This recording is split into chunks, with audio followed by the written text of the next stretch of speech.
when I work with people with the sound bowls, within 5 minutes, I can just watch either their bodies tensing up because they're really in resistance to whatever's happening to them, or they just like melt immediately.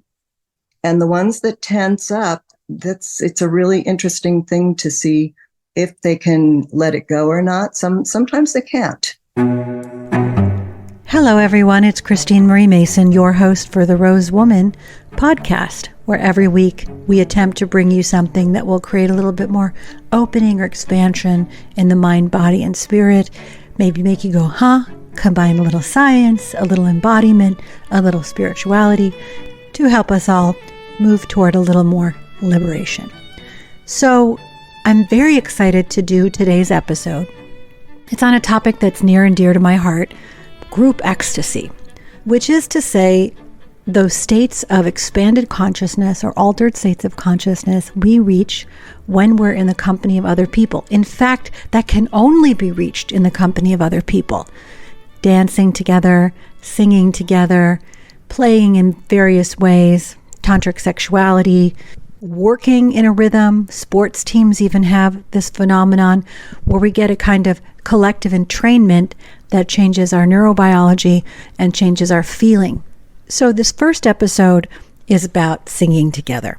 It's one of the easiest ways to reach a conjoined ecstatic state.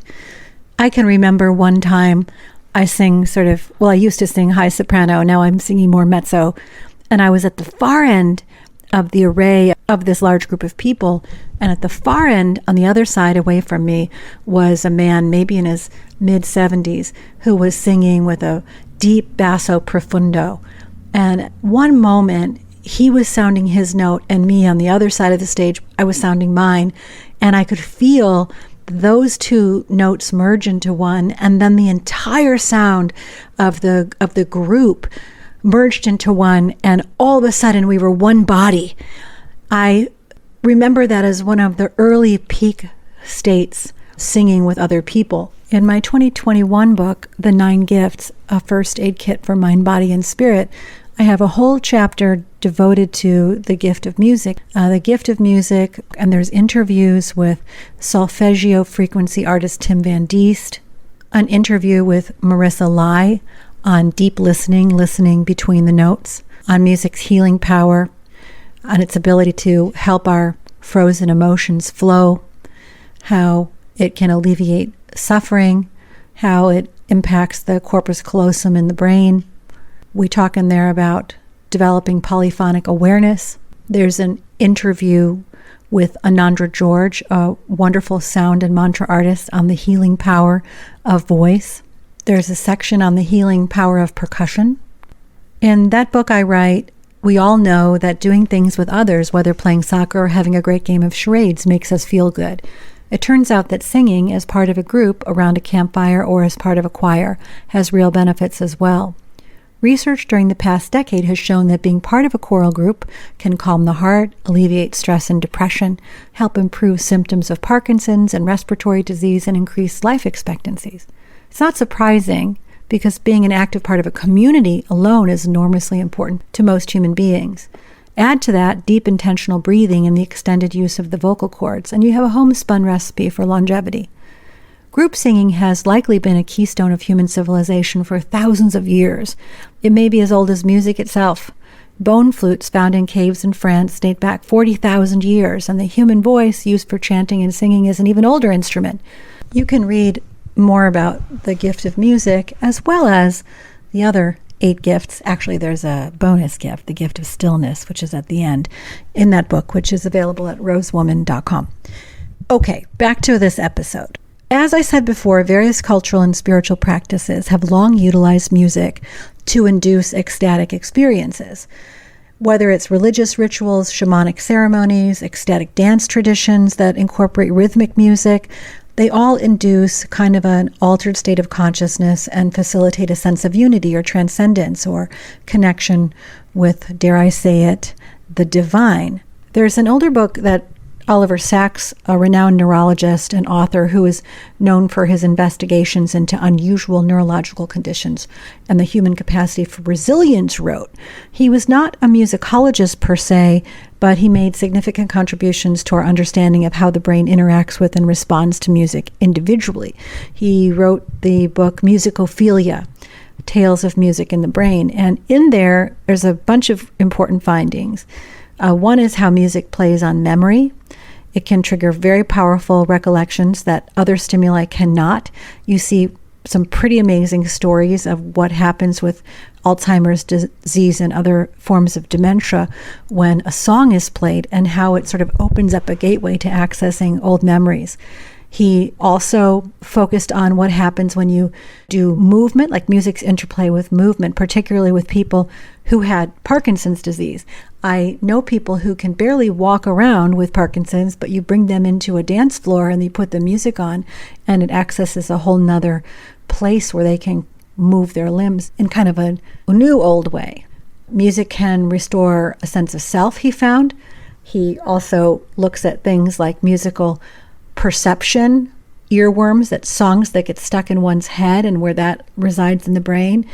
Synesthesia phenomenon, where you hear music so vividly that you can see it, or you look at colors and you hear sounds. He was really going into how music is so deeply wired into all the components of our brain. There are even some theories that suggest that music co-evolved with humans as a form of social bonding. A study in 2020 by Patrick Savage says that the theories of the evolution of musicality have focused mainly on the value of music for specific adaptive contexts such as mate selection, parental care, coalition signaling, and group cohesion. But he extends on that proposal, saying that social bonding is an overarching function that unifies all of these theories, and that musicality enabled social bonding at larger scales than grooming and other bonding mechanisms that were available in ancestral primate societies. So, way to take away the musical magic there, Dr. Savage. But truly, if it's at this level of our human stack, at this operating system, it would sure explain a lot. It would even explain why newborn babies have a sense of rhythm, why they prefer rhythmic music to non-rhythmic music, and why they can begin to synchronize their movements to rhythm, even just days out of the womb. So with this at the base stack of our human functioning, our human consciousness or awareness, you can understand a little bit more how getting entrained in others' music-making activities might change our sense of awareness. So music has the power to engage and stimulate multiple brain regions that are involved in emotion and reward and motor coordination. It can trigger the release of all kinds of neurotransmitters like dopamine and serotonin and endorphins, which are associated with pleasure and mood regulation and euphoria. But then you have this musical entrainment quality, which is the induction of the ecstatic states that we're talking about, overwhelming feelings of joy, intense emotions, heightened states of consciousness. And when people are in this state, you have the opportunity to have an incredibly strong emotional response, extreme well-being, alter the state of mind altogether. My friend Brenda calls it, in the kirtan world, in the chant world, being stoned on the bhav. How once you're in that state, it shuts down critical thinking, it opens the heart, people are crying and hugging each other and just feeling so great, so of a peace with everyone else around them. So that's the topic for today. We're going to talk a little bit about entrainment in music, and we're going to talk a lot more about direct experiences of how moving through these innate human skills around music can move people away from self-consciousness and into flow, into effortless, euphoric flow without the sense of ego. to do that, I have an amazing guest, Claire Victor. Claire is 20 years a director of an 80-person plus choir. She's also a sound healer. She works with music in multiple ways, not only bringing these groups together and creating experiences with choir, but even looking and exploring things like transition choirs where people are being sung out during the time of their death, and also how using things like sound bowls or frequencies can help access new states of healing. So I start by asking Claire to describe what it's like to bring a group of people together in choir and what happens for them.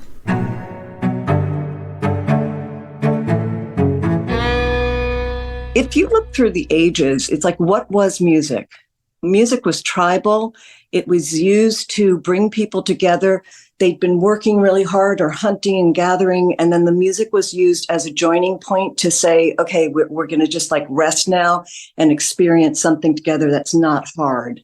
Like this is a place of stopping the busyness of the body and stopping the eternal trapped mind chatter that goes on now in our age. And so, or it was used to arouse people, to take them into higher states of consciousness, to arouse them to go battle. So, but it was always this ignition key to get people to come together. And so we used to, in America, for example, we all sang together. I grew up in the era with Sing Along with Mitch.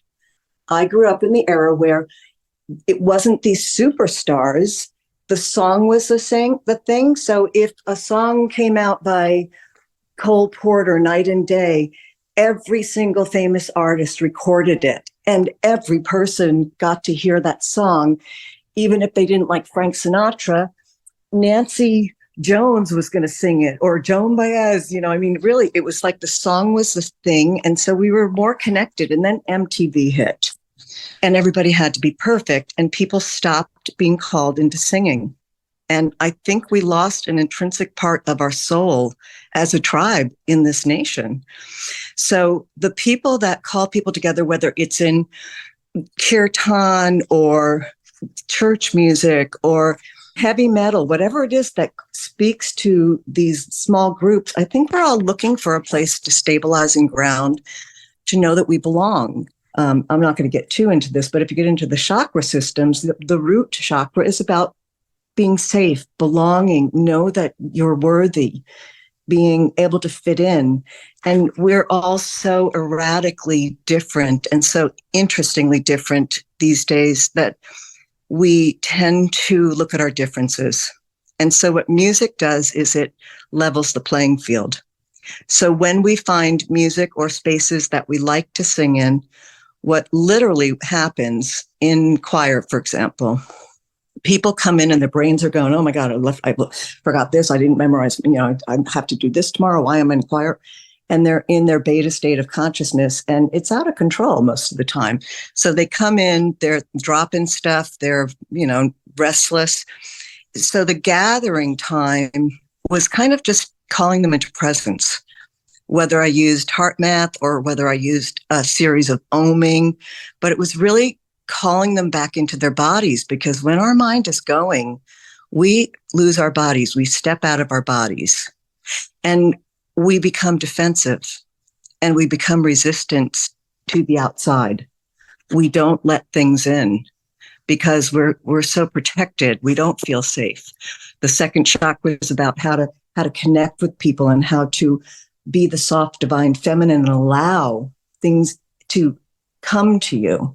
And we're also busy doing and putting out that the music becomes a resting place for us to come back into our body, into our lower three chakras, not so much into this esoteric, connect with the divine, because music will connect us there automatically. So the coming together and calling into presence is one thing that the first music does. And then as people start to sing and they do the work and they're working, they're learning their parts and it's hard work, in that kind of a situation with singing, they hate it because it's work and it is mind work. But then something starts to happen, even in those times where we're just beginning something, the music does start happening and we start to sing and the parts start to come together and the brain begins to slow down. So the brain drops from this overactive beta into an alpha theta state of consciousness, which is, maybe that doesn't happen in heavy metal. I don't know because I don't listen to it. But in most other singing, whether it's music that calls people up to be dancing together, there's this patterning that starts to happen in the brainwave where we pattern with each other. We connect like mushrooms, like the mycelium starting to give. I might come in the room depressed and you might come in happy, and somehow your joy connects with my shadow and my shadow connects with your joy to become a whole unit. So people feel wholesome. They feel more whole when they leave because this intricate pattern of we open, the music opens us and allows us to receive from other people, to connect to other people on this wordless way. It's interesting. I do a lot of bird whistles and stuff. And so I'm interested in how birds learn their song. And one of the myths I used to tell was that if they heard one note of their song, they could break into their song. Like robins have a song, finches have a song. And some of the scientific sort of studies they've done is they actually mimic, usually the father bird, the baby mimics, but they're hearing that all the time, the songs in the egg. So they start out right away, pretty much knowing the song, mimicking, and because they've been exposed to it. And that song then tells the other birds they're in tribe, that's their tribe. When they take the birds' eggs right away and they incubate them and they train them to a synthesized song of the bird, same bird, but it's their song, but it's synthesized, they will revert back to the tempo and the rhythm of the live bird. So there's something genetically, I think, encoded in our bodies that's music. When I walk in nature, I hear the song of the wind. I feel the earth. And so we have so isolated ourselves as human beings in the world of logics and busyness that we don't take time to pause, and we don't know how to listen with our heart anymore. I had an experience this last weekend. I was facilitating a group and we were in the woods and they were laying out on mattresses with blindfolds on. And we had some speaker music going on, and it was a nature preserve. So the birds were insane, so loud, so participatory. And every time the song would change, they would quiet down and then they would start singing again. And it would be somehow synchronized to what was playing on the speaker. Like they were creating a harmonic container, even with the recorded music, which I thought was phenomenal to witness. Right. And I think that's the opportunity that singing in groups does. So, so people will come in, into a group in their own little sphere of consciousness, be it calm or crazy.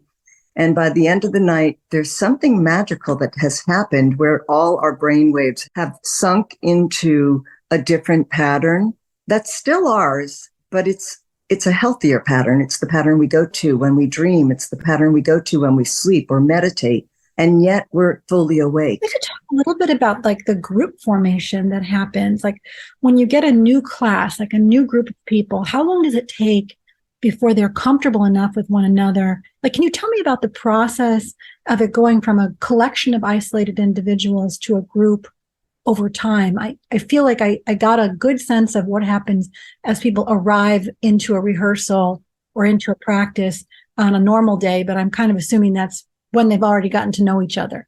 What's it like to go from personalities to an organism?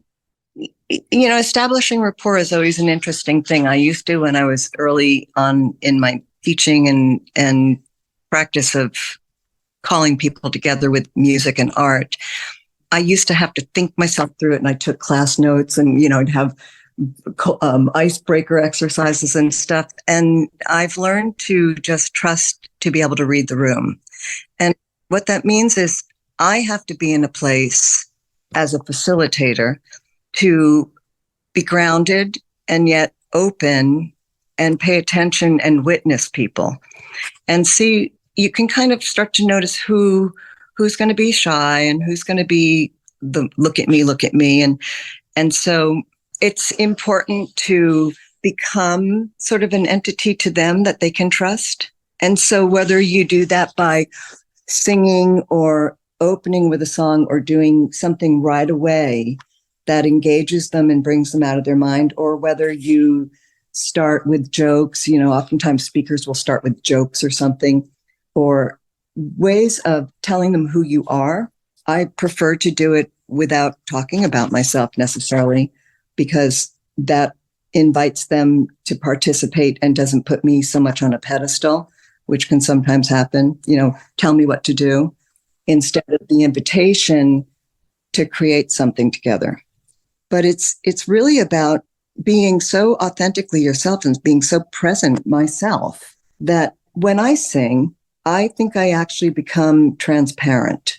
So I allow myself to be seen, but I also allow, there's a spirit that I'm connecting with. It's almost like I let people see where my connection is. It's not coming from inside of me. It's coming from all around me and through me and of me. And so I think when people experience that with any facilitator or choral director or whatever, they go, oh, I want to be on that bus. Or, oh, this is weird. And so they kind of start to either lean in or lean out. And I think the faster you get them engaged in something that's easy, like 11 ohms, or going around and singing some silly song, or having to close your eyes. That's one I really use a lot, is close your eyes so that you're not seen, because people are terrified of being seen singing. They're afraid. This goes back to what you were saying about MTV, when it made the music making visual, and then you had to look a certain way, or that's very interesting, just from a shutting people down, that who don't want to be physically seen. And also you get kind of weird looking when you're singing. Contorted faces, blah. So it's a different profession to be a visual singer than it is to just forget yourself. So closing your eyes. I want to pause and go back to where you were talking about becoming this sort of transparent, trustworthy channel, and take you back to sort of early in your career. Can you pinpoint, when that arose for you? Was it always that way, or like? I was a performer for a long time before I was a transparent singer. And when I began singing, I always sang. I was the kid that was thrown up in front of the class to sing, and I was, the lead in the musicals all the time and stuff. But I happened to be a kid that couldn't talk. I stuttered, and I was really shy and had a speech impediment and a lisp. And my mother was bright enough to get me a guitar in 4th grade, and I started singing and playing guitar, and I could talk because I could sing, but I couldn't go anyplace for a long time without my guitar in front of me. I needed that between me and anybody because I was socially anxious. So then when I decided I was going to be like this performer, being on stage as a character is really easy for me, but being on stage as myself was hard. And I literally would shake. I had horrible stage fright for many, many years. Where it started to change was when I particularly became a practitioner, which is, I got more into what is spirit and what is music and how does it flow through, instead of, do I have to create it, or is it creating me, or is it, am I mimicking something, or do I have my own song? I started songwriting, and the songwriting, because it was mine, started to open me to a new level of confidence and trust in myself. I would still be nervous about performing in big venues and stuff, but I had to trust that it was something coming through me and not something that was being put on me. And I think that in group singing, I think the invitation is just that, not like everybody's going to imitate me now, but let's do this and let's see what comes out of you. And how does it relate to each other, and how does it create the harmonics? Actually, I think come closest to before the circle of fifths shut everything down. Music was more of an aspect to take us up into the heavens and connect us with the heavenly music, with the music of the spheres. And the circle of fifths was very convenient because now you can go any place in the world and say, hey, we're playing this in the key of C, and we can all play it together. So it was something organizing people to get to play more together, but it also shut down that channel, which, the sound healing and singing together. I love the imperfection of it because that's what creates the harmonics. What is the circle of fifths for people who don't know? And what do you mean it shut down the connection to the music of the spheres? That's a pretty bold statement. Before the Beethoven's harpsichord, what's it called? The well-tempered harpsichord, I think it is. I'm not good at the science business, words. I just do intuitive. But music was not scaled to A440. A440 is sort of like what everything is set. If you tune a piano, you tune it to A440. If you tune a guitar, A is 440. If you tune a saxophone, it's tuned based on this system. When the harpsichord was made, they took the spaces and put them even between the keys. So they made different intervals before it was more open. And so in chanting, in like, if you look at the Ikaros, the medicine songs, more the kirtan, and because the different India and things like the ragas have completely different musical scale. Well, there's like 3 notes for every 1 note.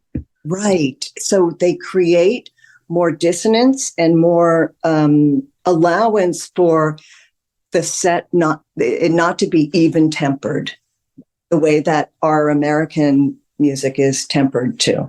I can't really explain it, but the circle of fifths is a tool that allowed us to take that system, close it down so that, like, you can't play the piano the same way to some American piece of music as you would have to play along with an Indian raga. Mm-hmm. I don't know if you can play the piano with a raga myself. But so this Western pitch, this A440, mm-hmm. in some way you feel closed off an access point or made it more regular. How would you say that change impacted it?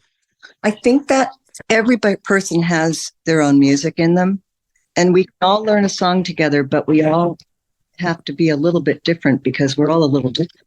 And so when you force a vibrational tone on somebody that's not their vibrational place that makes them go, it's like making little clones of everybody on some level. And that's why sound healing has gotten so big lately, because you start working with sound bowls and shamanic voice and things like that, where the sounds are kind of being created out of thin air by me vocally, I'm talking about. But the sound bowls, they can be tuned to a 440 kind of a thing. But once they start reverberating, the music, it becomes wider and wider, and the sounds start to induce different harmonic tonalities. And it's almost as if, when I play the bowls, it's almost as if they change according to who's in the room. Yes. They start to vibrate differently, and it's not A anymore. It's something more. So I think the closed system, again, it's rigid.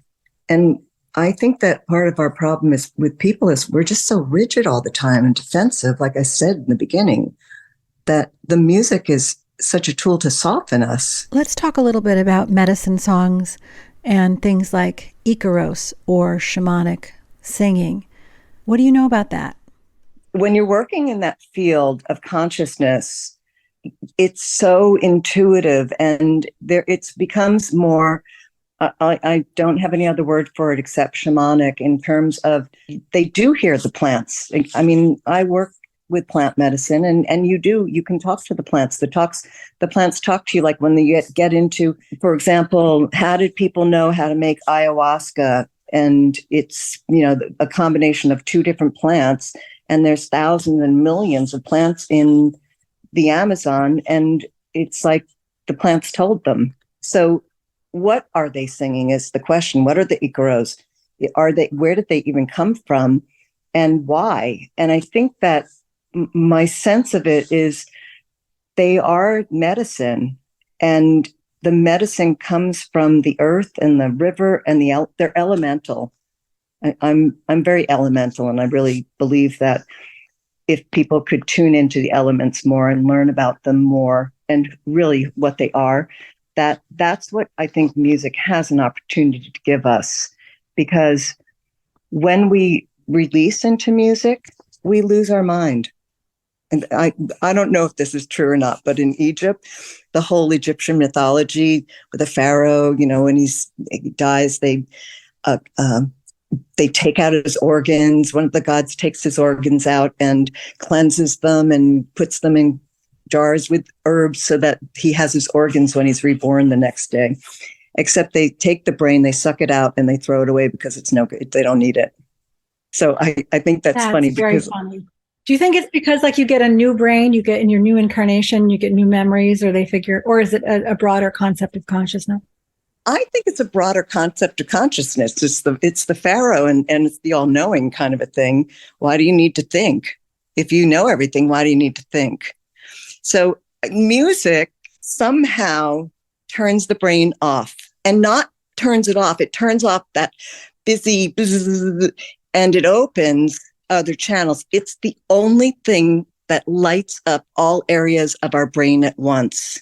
When they do brain scan on people singing or listening to music, even all of the brain centers light up, as opposed to the compartmentalization of the rest of our lives where, the prefrontal cortex is doing this and this is doing that over there. This music connects our brain. It weaves our back together. And then we become more wholesome and more open, I think. And that's what if we become transmitters then, and antenna at the same time. And that's part of sort of the tuning in. That's my experience when I'm leading kirtan or singing along. Yeah. And that I am a transmitter and a receiver at the same time. Incredible. And it's also with the air in between us. Okay, I want to ask you, if someone has never had a sound healing experience, like with the bowls or with a singer, could you describe what that's like? What's going on there?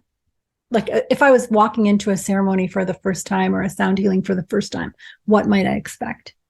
Well, it depends on who's doing it. Some people just let the bowls do their thing.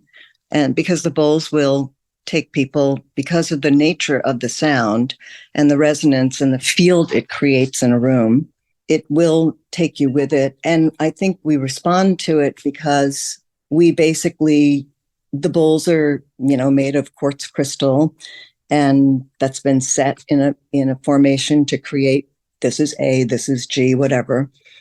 And our bodies are also made of pretty much the same quartz and elementals, and we're water. And so if you look at the studies of what vibrations do on water that the Japanese gentleman did, if that's our body and you have these layers of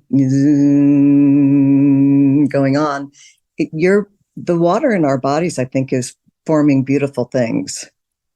But what I think happens in a session for me, because I do intuitive work in it also, people come in and I establish rapport with them. And again, by reading the room, sometimes it's through an invocation. Sometimes it's I take them outside and have them be outside and just introduce themselves, whatever it is. But then they drop in and they lay down and they have all these expectancies.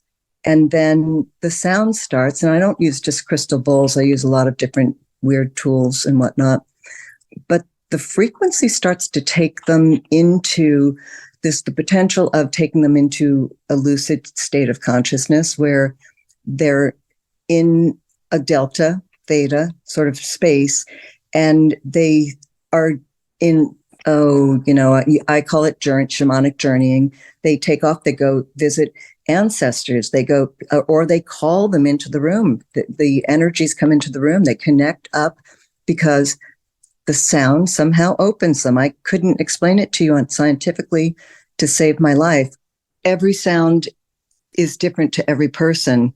And so what I also have happen when I have worked is then medicine melodies start to drop through. And they're not English because as soon as you put words on things, people's minds start to work. And something about adding in the vocal vibration on top of the bowl vibration, it tells a story. And somehow I get information transported through it. I really can't explain it. And I see it, when I work with people with the sound bowls, within 5 minutes, I can just watch either their bodies tensing up because they're really in resistance to whatever's happening to them, or they just like melt immediately. And the ones that tense up, it's a really interesting thing to see if they can let it go or not. Sometimes they can't. Sometimes people leave from a sound bowl session and go, "Oh, that really hurt. I didn't really like it. It made me, feel." So and I notice that those people are the ones whose bodies kind of go rigid, as opposed to the other ones that go off and start going into lucid dreaming and dream worlds and what I call journeying, which is a whole nother avenue of sound, in the shamanic world. Typically, people give me reports of some type of healing. Now, where does that healing come from? Like, for example, I had a woman call me in tears. She had been to one of my sessions 5 years ago, and she called me in tears. I had put all my sound bowls away, packed. I'm moving. I put everything packed in, wrapped up, gone, in my house still. And she was in tears, and she said, a friend of mine, we all work in Kaiser. Her son just got diagnosed, 10-year-old, with an inoperable brain tumor, horrible prognosis. Can you please do a sound session for her and some of her friends? We all work there. So I was in tears. I said, yes, I can. I don't know how she even found. And I did a session with this woman and her friends. And I don't know, what I was doing was calling in love and calling in support for her with the sound and letting her be remembered that all her ancestors were with her, and that, and this was not verbalized. I mean, this was all the ancestors. There were so many ancestors that came into the room with the sound, because sound carries different frequencies with it. And so I did get a report back from the woman who called this together about a month later that the doctors are puzzled, but the tumor's shrinking. So it's like, what happened? I mean, how does healing even occur? Did I just create an atmosphere for this woman to have some hope? Because she came in with hopeless despair. And that's a killer. Hopeless despair is a killer. I think that music gives us some kind of a place of refuge where we can come back to our own center and remember who we are, and remember that we're strong enough to withstand anything. And so we really can find a place of strength somehow in our core center, if that makes any sense. I don't know if it does. It totally does. And also, like, I'm thinking that that's in every single major world religion, music is part of the healing. It's part of the coming together. It is the antidote. Like, even when you're wailing your sorrow, you're doing it together and you're doing it out loud and you're not holding it alone. Right. Or people crying together at a memorial service. That's the healing, is hearing its sound, that all that we make. And we have been so stifled. I talk about this a lot because I recently lost my 15-year partner to cancer. And, the grief process, it's not a quiet thing. If you really tune into what your body needs. But did I scream and wail in front of other people? Because we don't do that in our society. Other societies do. And I think it's a form of feeling that support and feeling part of the tribe, and not that there's something wrong with you because you're crying for 6 months. I saw a wonderful documentary film on women in Palestine wailing like it was expected to loudly wail and to be held in that. It felt very evacuative in a way, and to be witnessed in that. Clearing. Yeah, it's a clearing. Music sound is a clearing. And think about in the 60s when the Beatles and the groups, girls screaming, How cathartic was that? A lot of times when I'm working with groups, I can see energetically like the block in the throat chakra. Like you can feel it, like they can't speak their truth. Their truth has never been met. It's never been received by others. And so they've learned to shut down, or they've been judged for it. And so it's like a sense of constriction, even visible in the energy body. So what you're saying is beyond grief. I mean, grieving, of course, and ecstasy also, like people who can't make sound in the bedroom, like you're orgasming and you're like, oh, right. Kind of like holding it in, so it feels like a more universal thing for a lot of people. Yeah. And so we don't have permission to make sound. I cringe when I'm any place in public and you're supposed to be quiet and there's a baby and the baby starts fussing, and how annoyed people get. We have been so trained that nobody has the right to invade our sound space. And yet we allow phones and dings and ticks and things to constantly be calling our attention out of our own place. But let a baby start crying, man, and that mother's or father's going to shh, shh, shh, shh, shh, And most of the work I've ever done with people in voice studying, voice to empower their voice or get it out of their body somehow, is always fifth chakra.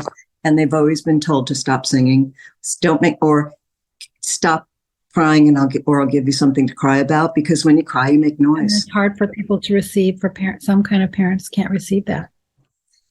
And so, do we want everybody to go around screaming? No, but I think that music gives us an opportunity in a place that it is appropriate to make noises that we don't get to make noise in normal society, or dance together. And there's something wonderful about being in groups, because you're not soloed out. It's not all on your shoulder, and you can be very safe in the group, and you can dance more wildly than you would. You can sing more strongly than you would, because you don't have to be afraid of making mistakes. I mean, I had people in the choir that were basically tone deaf, and I'd just stick them between two strong singers and tell them that, if they got in any trouble or any fear, just to lean on their singer and their person next to them, and that they had wheels on them, so they weren't going to fall off their bike. And when you give, I think 90% of helping people to heal, if you want to use that word, their voice, is about just giving them permission to be themselves. I mean, giving them permission to just make sound. I love this topic. This topic is so deep. All right, so we're back to where we started a little bit, that when you sing with others, you're co-regulating, you're losing the sense of self-judgment, you're learning how to lean in and be part of a larger field. You're expressing your natural, original right to be vocal, to be the musical being that you're born to be. And returning to that has a great opportunity for healing the self and healing culture, healing the space in between us, returning to the right to be a musical being. Well, it's kind of like the bird, we've all been synthesized. We've all been trained to talk and walk and be a synthesized person to fit into society. And somehow music allows us to be in society, sing the song, but sing it from us, sing it from that place of connection. I think the thing I like the most about singing is the breath work, because it's a static breath work. Yeah. You're engaging the entire infrastructure of the body to make sound. And you're also participating literally, like the world is breathing you more intensely. And I can't really describe it and hold my phone at the same time, but it's like everybody's inhaling. So everybody's taking in the air, and then everybody's not just blowing it out. Everybody's taking it in and then extending it. And so it's this contraction and expansion into the room, like the air contracts in the room and then it expands. And so that's part of the rhythm too. And that in a pranayama, the extended exhale, is a nervous system calming. Talk about the vagus nerve being calmed down, or, I mean, in the opposite, it's not always calming. It's activating. It's, like I said, it's arousing. If you go hear a hot band that you love to sing along with, And even if you're not, if you're just dancing, you're aroused. And so so I walked out to turn off some water, and I was hit by the scent of lemons in my yard. And what I thought was, we have forgotten to live as sensual beings. And music is an avenue for us to become sensual again, to become in tune to our senses and our sensuality, and that it's okay to be free of our limitations in our minds and our fears, even if it's just for a song, But I like that connection to sensuality and how many people struggle with their own sexual intimacy. And not saying that, music is going to make us clear up all our problems, but there's something about that. It speaks to the senses in a way that nothing else can. When we smell lemons, there's something that happens in our bodies. And when we sing music, I think that we're connecting with the music that's always outside of us, or that we're part of, that we're swimming in. We're swimming in music. Let me put it that way. I feel like that's a good song prompt. Mm-hmm. Swimming in music, swimming in music. Diving deep today, going to fly with the clouds and travel great distances, returning as a drop of water, swimming in music. I think we have a hit. we definitely have a joint unique expression, if nothing else. Yes, we do. Are you going to continue doing private sound bowl sessions as you do your travels to learn? What's your intention? Christine, I'm in a really interesting space in my life. My choir was shut down with COVID, and that was like almost 20 years of me being in this wonderful container. And really everything I've ever learned in my life came into fruition in that choir. And I got to exercise it all. So that was closed. And then my relationship with my partner was struggling. And so what healed it, ironically, was he got cancer.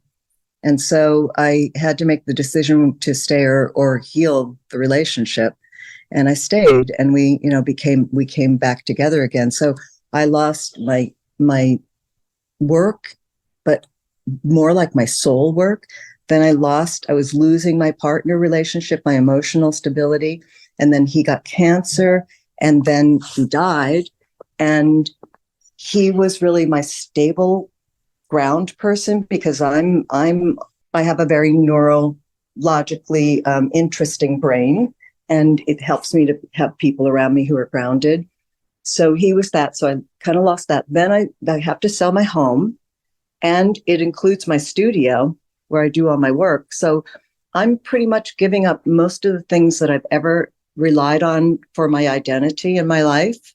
And I could hold on to the sound bowls, but I'm not. I'm putting them away for a while. Well, thank you for all of the work you've put in and for the wisdom that you share today. You have so much knowledge and experience. I'm really honored. One thing more I just want to mention is, because I'm a little bit older than you, and sort of the aging process is a little different. And especially I've had so much death, like everything has died in my life, And so it's like I feel the companionship of death, and it reminds me of how important singing is for people in transition into the death space, when they're actually dying in hospice and stuff. And we don't have to get into that topic, but I think it's a real beautiful avenue that, like, threshold choirs and things like that are helping people with, to stop being verbal and sing when a person's in that process of letting go of their body. Adam's doing a lot of that. He's called on to bring his harmonium and sing people out. And I noticed like a huge upwelling of emotion at that idea. Yeah. Yeah. Like sort of riding the wave, the frequency wave. Yeah, I have someone that may be starting to cross over, and I know I'll be going to sing to her, because she was somebody that was in the front row with choir every single day at the center. Because the audience is just as important as the singers, by the way. We didn't talk about that either. Whole nother subject. Well, what is the audience? What is even an audience? Well, that's what I mean.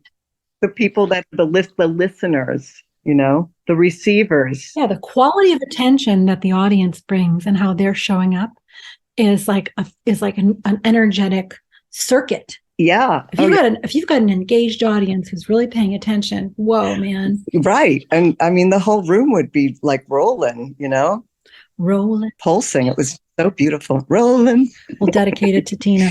Rolling. There you go. Rolling. Rolling on the river. Well, so good to spend time with you, Christine. I love you. I love you so much. I do too.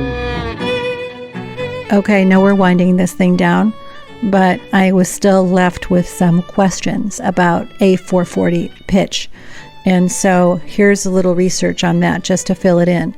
That A440, which is also known as Stuttgart pitch or concert pitch, refers to the musical note A above middle C as having a frequency of 440 hertz. This standard serves as a reference point to calibrate musical instruments and to standardize musical pitch across different instruments and musical groups, as Claire said. Before the adoption of a standard pitch, there was significant variation in the pitches used for tuning, which could lead to difficulties in playing together, which was problematic for orchestras or other groups with a variety of instruments. So the adoption of A440 as a global standard began in the late 19th and early 20th century, and it became the international standard for concert pitch. So in 1955, it was officially endorsed by the International Organization for Standardization, and that's how it came to be. I mean, you can imagine that if people were thinking an A wasn't always an A, that it would cause difficulty in playing together. But how it's affected musical expression, aside from ensuring consistency and compatibility in tuning, it has also had some limitations. Some people have argued that A440 is arbitrary and that it limits the expressiveness of music by enforcing a rigid standard. Historically, different regions, periods, and eras in time and types of music have used different tuning systems that can give a different character to the music. For example, Baroque music is sometimes performed using a lower pitch standard, A415, which some feel better suits the music of that period.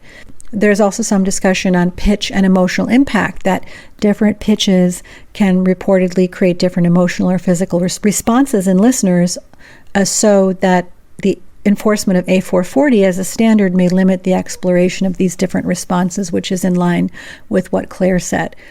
Also, there's one other thing. I've been talking about breath work. I also write about breath work in the 9 gifts. The gift of breath is one of those things that totally can heal you. Breath as medicine is a thing. And singing, as we were discussing, is kind of a long exhale pranayama. It relates to respiration and breath control, and it has there's a lot of overlap between extending the breath on the exhale, pranayama, and singing in increasing lung capacity, reducing stress, and increasing mindfulness. Okay, the last thing I want to say before we close today is, if you're interested in mantra, there was a movie done in 2018 called Mantra Sounds into Silence. It's an uplifting documentary about kirtan as a practice. And I think it's just such a lovely film, and you'll really understand a lot more about what happens to people in that state. It's available on Amazon Prime for, I think, $3.99 as a rental. Mantra, Sounds into Silence. I also wanted to correct myself. What I was talking about was actually a movie about Lebanese women called Where Do We Go Now? And these women are trying to ease religious tensions between Christians and Muslims in their village in the hopes of staving off war. It's kind of a comedy or a dramedy that won a lot of awards in 2012. It was a nominee for the Critics' Choice Awards for Best Foreign Language Film. It was the winner of the Murex d'Or, the Best Lebanese Film Award. It was the Most Valuable Film of the Year for Cinema for Peace. It was a winner for the Oslo Films from the South Festival, the Cannes Film Festival, Stockholm Film Festival. The prizes go on and on. Very beautiful film. All right. Thanks so much for joining me. As always, the podcast is sponsored by Rosebud Woman, rosewoman.com. which makes the most beautiful body products, intimate care products, candles, lifestyle products, body brushes. Look for some new fun stuff coming up for the holidays. Ingestible wellness. If you're listening to this before Father's Day, can I just suggest the kava and kana gummies are a great little relaxation for dads anywhere, and for women who are playing the role of dad, which quite a few of you are. So that's at rosewoman.com. Lots of love. If you enjoyed this episode, if you enjoyed Claire's conversation, then please share it, please rate, please subscribe. Okay, love you lots. Go sing your hearts out.